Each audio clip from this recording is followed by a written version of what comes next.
அப்புறம் என்ன, மைக்கை பிடிச்சாச்சு, வெடியை கொளுத்தி போட்டுருவோமா?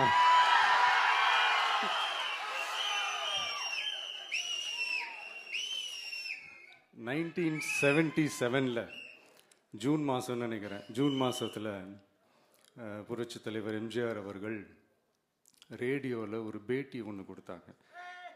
அதில் பேசும்போது சொன்னாங்க, பேரறிஞர் அண்ணா அவர்கள் இருந்த இடத்தில் இப்படிப்பட்டவர்களும் அமர்கின்ற ஒரு நிலைமை ஏற்பட்டுச்சேன்னு எண்ணி எண்ணி கண்ணீர் வடித்தேன்.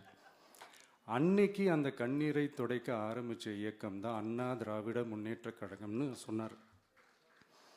அதே மாதிரி 2017க்கு அப்புறம் 2021க்கு அப்புறம் தமிழ்நாட்டுடைய நிலைமையை பற்றி யோசித்து பார்த்த நம்ம தமிழக மக்கள் காமராஜர் அவர்கள் இருந்த இடத்தில், அண்ணா அவர்கள் இருந்த இடத்தில், எம்ஜிஆர் அவர்கள் இருந்த இடத்தில் இப்படிப்பட்டவர்களும் அமர்கின்ற ஒரு நிலைமை ஏற்பட்டுருச்சேன்னு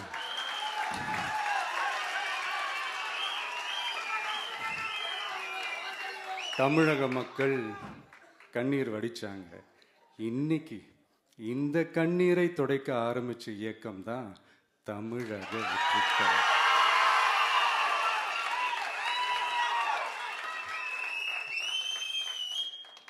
இப்படியெல்லாம் நம்ம பேசுறதுனால கண்டிப்பா சில பேர் கொந்தளிப்பாங்க.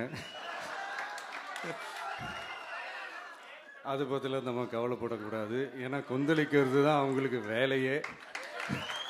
புரிஞ்சுங்களா உங்களுக்கு?